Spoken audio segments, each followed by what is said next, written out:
I'm having one of those weeks where the little things annoy me. Little things that people think they have reasons to believe, but in fact they don't. And a lot of it has to do with labels and classifications, and I just got done arguing with a colleague who insists that he has libertarian views on drugs because he is for full legalization. All of it. And this has been a trend. I'm noticing quite a bit of people who grasp perfectly why the drug war is a colossal failure. Probably the biggest failure in terms of public policy. Biggest failure of the 20th century, and it's now bleeding into the 21st century, and no signs of slowing down. Making baby steps in BC with weed, but it's taken forever, and it's just weed. So it's just dismal in terms of how slow the progress is on the drug war, and us doing away with the drug war. So you have a lot of people who are rightly annoyed with that, but because they're for full-blown legalization, wanting to legalize everything or just about everything, they then go on to tell me that they have a libertarian view on drugs. And I know these people, most of the time. Sometimes it's somebody on the internet I've never interacted with, but most of the time it's someone I have interacted with, or it's someone I've observed for a very long amount of time, and I know how they think about public policy, or just about everything they do. Maybe there's some side constraints that don't give way to cost-benefit analysis, but for the most part, it is cost-benefit analysis. And this guy I just had the conversation with earlier today at work, the reason he is for the legalization of everything, or just about everything, is because he has done his homework, and he has realized that the cost-benefit analysis in the way of the drug war, we have decades upon decades of available data. Whatever marginal benefits you might be able to point to, alleged benefits of the drug war, are massively outweighed by its costs. And so, that's why he opposes it, and that's why he wants full-blown legalization.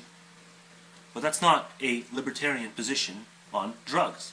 The libertarian position on drugs would forego cost-benefit analysis, unless there's some catastrophic level outcome, in which case it may overturn certain precepts, make an exception.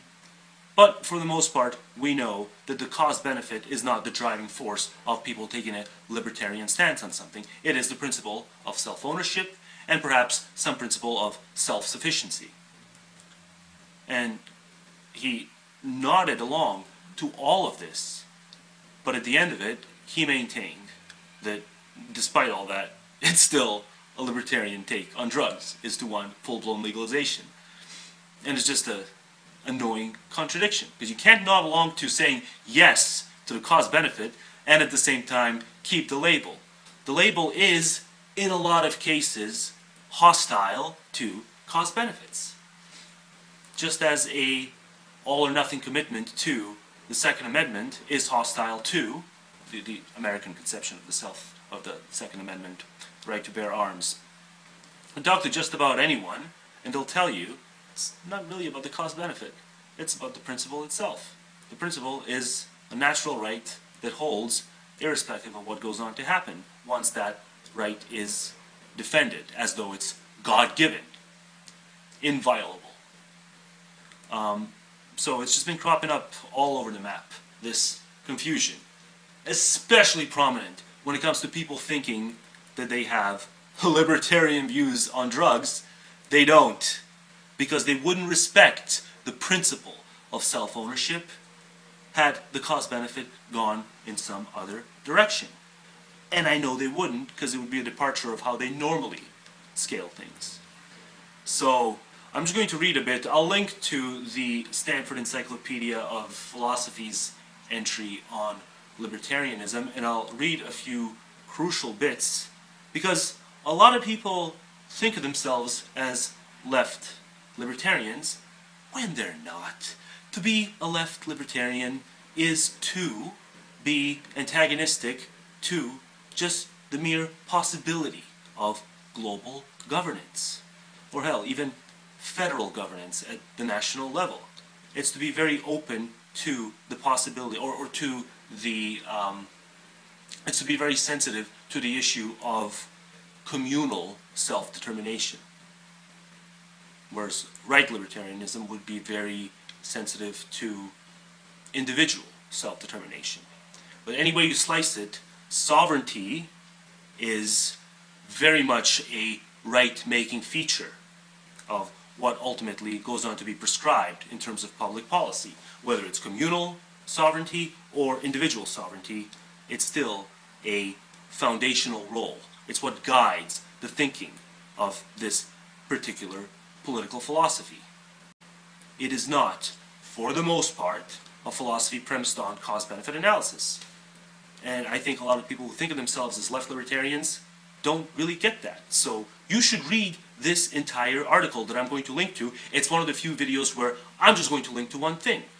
I often flood my low bar with links. That's probably a mistake, because then people just get overwhelmed and they don't click on anything, because, well, why click on one thing when there's 9 other potentially related things? Well, in this case, it's the only thing I'm going to link.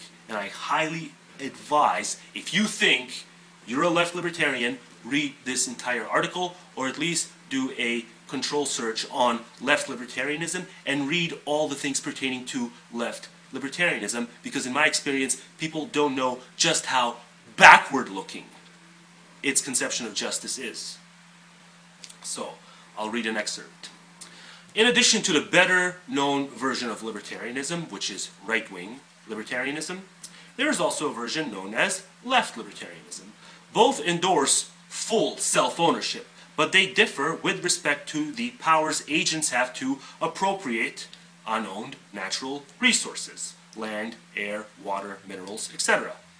Right libertarianism holds that typically such resources may be appropriated, for example, by the first person who discovers them, mixes her labor with them, or merely claims them without the consent of others, and with little or no payment to them.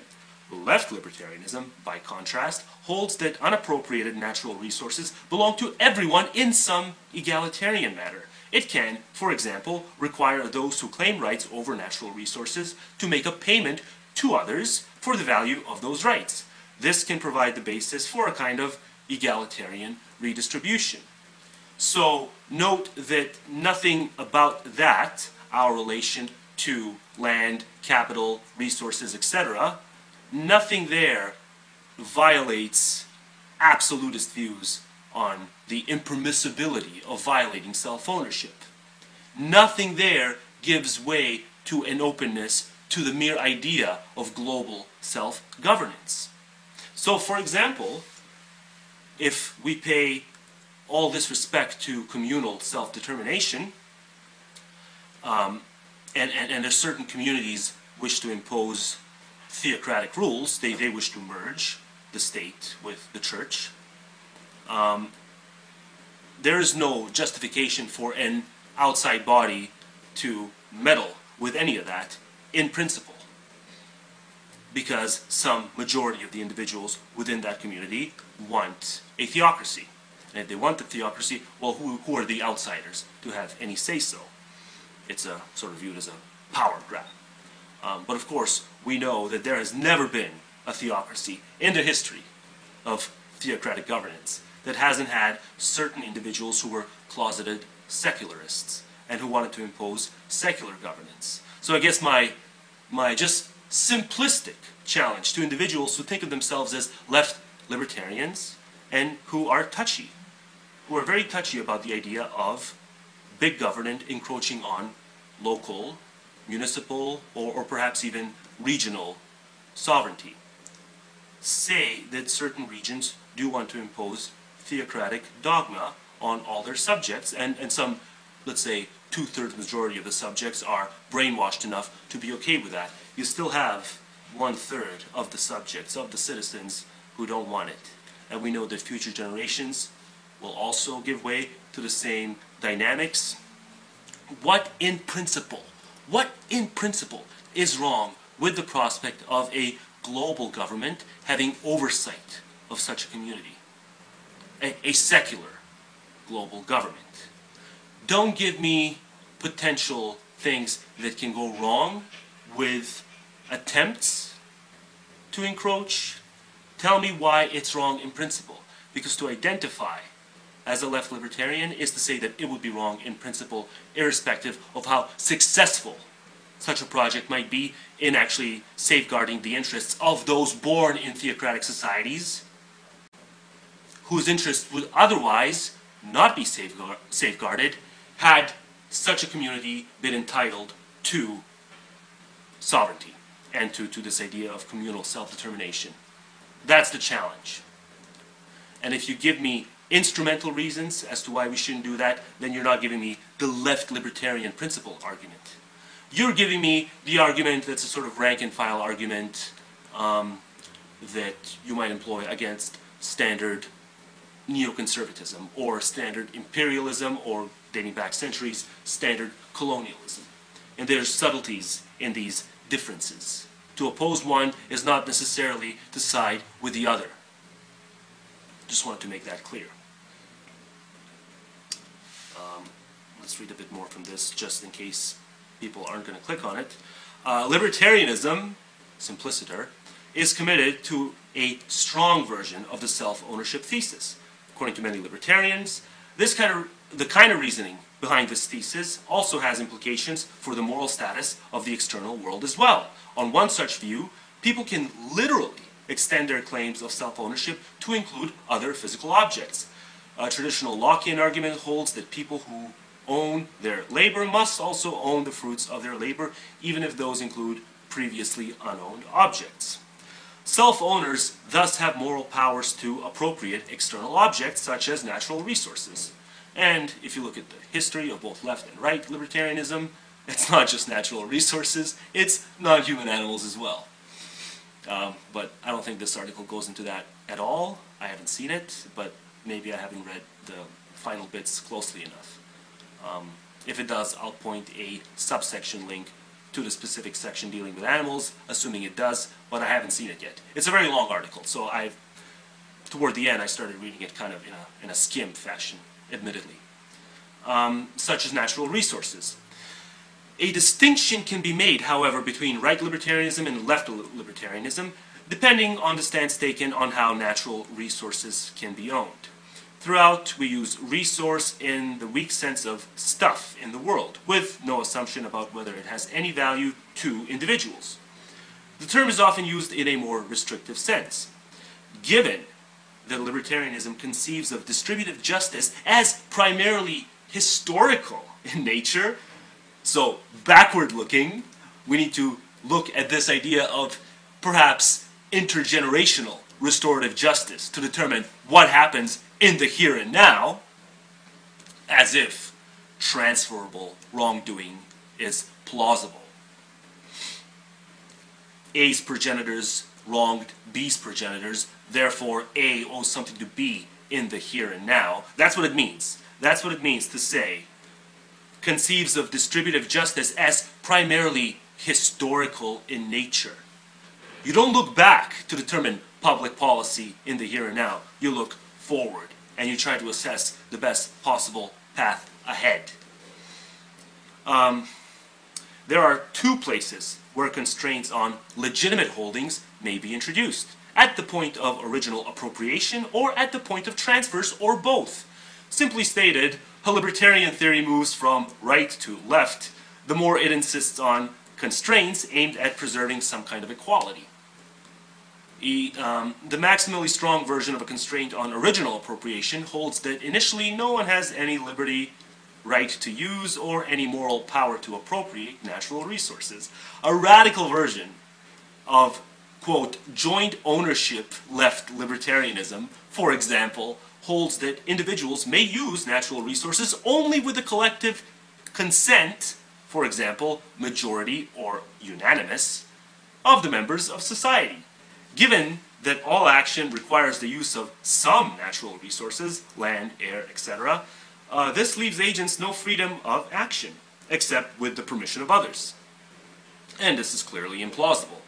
A less radical version of joint ownership left libertarianism allows that agents may use natural resources, but holds that they have no moral power to appropriate natural resources without the collective consent of members of society. Although this leaves agents a significant range of freedom of action, it leaves them little security in plans of action. They have the security that others are not permitted to use their person, for example, assault them without their consent, but they have only limited security in their possessions of external things, except with the consent of others. Agents are permitted to cultivate and gather apples, but others are permitted to take them when this violates no rights of self-ownership. For example, when they can simply take them from the collected pile. So it goes on, but I think you get the gist. Any modern political philosophy that fetishizes self-ownership will, in one way or another, not give enough weight to the arbitrariness of the natural lottery. Natural lottery, of course, being the fact that births are incidental. It is incidental that I have all the faculties and attributes and capabilities and talents that I do. You can't encode your own brain. And so, whenever you point to benefits of this idea of self-ownership, it has to be justified in the way of an incentive structure, sort of incentive mechanism. But that's not what left or right libertarianism aims at. It believes that it is a fundamental good in itself, and it ought to be respected in itself. And that's just flat out clumsy. It is flat out clumsy to tell me that I should be more content to have a $10 bill fly out of my hand and to never be able to retrieve that $10 bill because, well, it was very windy and the wind blew it all the way out into the ocean or something. There, by the grace of God, goes my $10 bill, never to be seen again. It is very clumsy to tell me that that's better for me, than to have a malicious agent, a thief, steal a $5 bill from me. At the end of the day, I do not give a fuck, and the individuals I've surveyed at the local level do not give a fuck, most of them, whether the money is lost via theft or via some natural means. It's about the amount of money you lose at the end of the day. Fetishizing self-ownership, painting it as this non-negotiable value, is incompatible with that. Because it doesn't matter. The differential, it can be having $5 stolen from me by another agent, or $5,000. Whoop, gone missing simply because I was clumsy or something. It's not about the order of magnitude. It's not about that. It's about whether when something goes wrong, it was an agent that harmed you. If it was a non-agental force, the natural flow of things, we can have endless tolerance for that, but we will have zero tolerance for any sort of cost done to you at the hands of another agent. And it's implausible. So to bottom line it, it's a very hollow line in the sand that self-ownership theories draw, because it gives you immunity from the things that wrong you while simultaneously harming you. And of course, all wrongings result in harm, but the first thing we have to look out for, I think, willing to argue, is the magnitude of the harm, and whether that harm was accompanied by an agent-driven wronging of you is important in a sense, but not in a final sense. And self-ownership can never give you immunity from the badness of things in that final sense. It has infinite amount of tolerance for harms by misfortune, whereas it has zero tolerance in the way of harms by wrongdoing of another agent. $5 versus $10 loss is I guess you can say it's a crude example of that, and I can sketch out a more elaborate example, but I don't think it's even necessary. I'm not writing an essay here. I'm just doing a video. Certainly, we can we can put more of a degree of difference between the two things, where when you're harmed by being wronged in the way of a theft of a $5 bill is compared with you losing due to bizarre circumstances a $100 bill.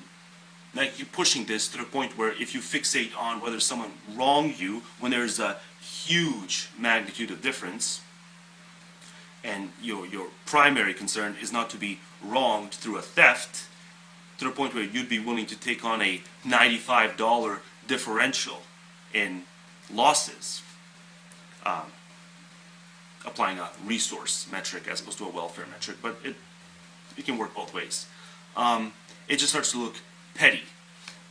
It just starts to look like you have internalized natural lottery, and the political system is just there to safeguard that natural lottery, as opposed to actually safeguard the preferences of ordinary people who, given this sort of set of options, they would of course strive to minimize the number of dollars they lost. And if you ask me, if it's a difference between having $100 lost because of some bizarre circumstances that simply lead me to not notice I lost a $100 bill, it fell out of my pocket, or having someone steal $99. So if the degree of difference is simply a buck, it's total aftermath for me, whether or not someone wronged me by stealing $99 from me. Unless it's a malicious agent who will use the $99 for his malicious intent, but that's a non-factor for the simplicity of this experiment. Let's say it's not a malicious agent. Let's say it's someone who will actually use that money for non-nefarious reasons. And self-ownership will never give you immunity from the things that can harm you in a non-agental way. It'll never give you the slightest bit of immunity from natural harms. So I knew it. There was a section, a short section, but dedicated specifically to non-autonomous sentient beings. And I guess that itself assumes that there's a clear line and not a sliding scale effect, at which point a being becomes autonomous from non-autonomous.